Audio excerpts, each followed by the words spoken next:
Hey guys, it's Bill from Linden, Tennessee. Well, I'm going to try and cut this short because I'm having to do this video on my camera, on my phone. Normally I use the other one, but this one starts to shutter, so if it goes weird, I'm sorry. So what we got here is I got the battery out of the cub. I went ahead and put all the wires on there for the BMS. These wires coming in here are from a charger. I wanted to get this battery fully charged and make sure that it does. And then over here on the side, got this little 3D printed plastic cover, and it's just covering one of these things. I don't know if I'd call this a battery management system. It's more of a battery balancer equalizer. And what it does is it looks at all the cell voltages, all 14 cell voltages, and if it sees one that's high, it takes power from it and puts it into one that's low. Just does it with a whole bunch of capacitors and magic. Kind of cool thing, and it works really good. So that's cool. One less thing there. And then over here is just a disaster. Obviously got the battery out. I also took the motor out to give me some access to the frame rails so I can run wires. Got the cover off of the 12-volt battery. Got the DC-DC converter up in there. And I am officially starting to wire this thing. I have my first connection made. That's for the contactor. That goes back to the controller here. So the controller will determine when that contactor closes. And I've got my water pump and electric fan also. And I've also gone ahead and run wires for a fog light.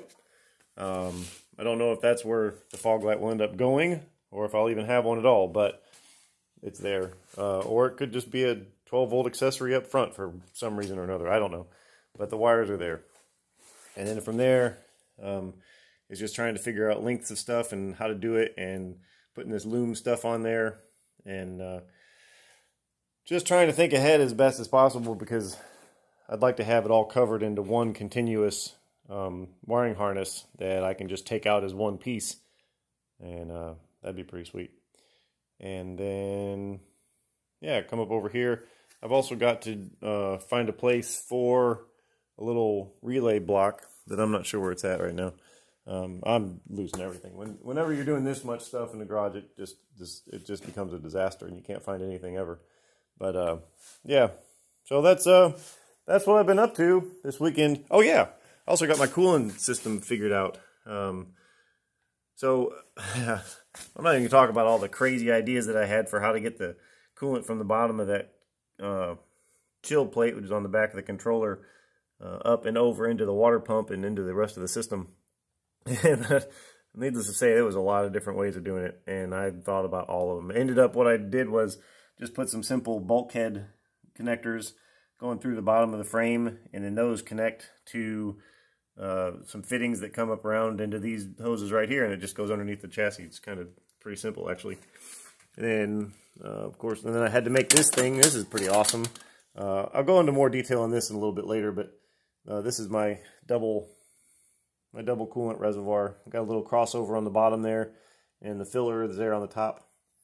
I'm going to have to put a connection right here that'll swing around and then go down to this here. So this will come, this will be the cooled.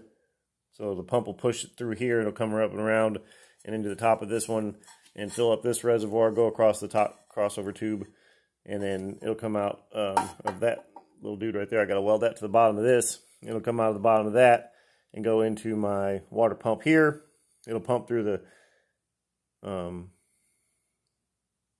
it'll pump through the chill plate here, and then come back around, come up through this one, back down in through the radiator, do the radiator thing, and then come out into the catch cans. So that is what I've been up to. I'm thrilled about my little catch cans, which I'll talk about them later. And I'm also excited that I got the coolant system worked out, and it is not my favorite thing doing all this wiring, but it is definitely a necessity. And as bad as this looks, it's really not that bad. It's just, I'm making it worse on myself by trying to make it look nice. So, yeah. All right, guys. Well, that is what I've been up to this week and weekend. So, yeah, I think the light at the end of the tunnel. All right, we'll talk to you later.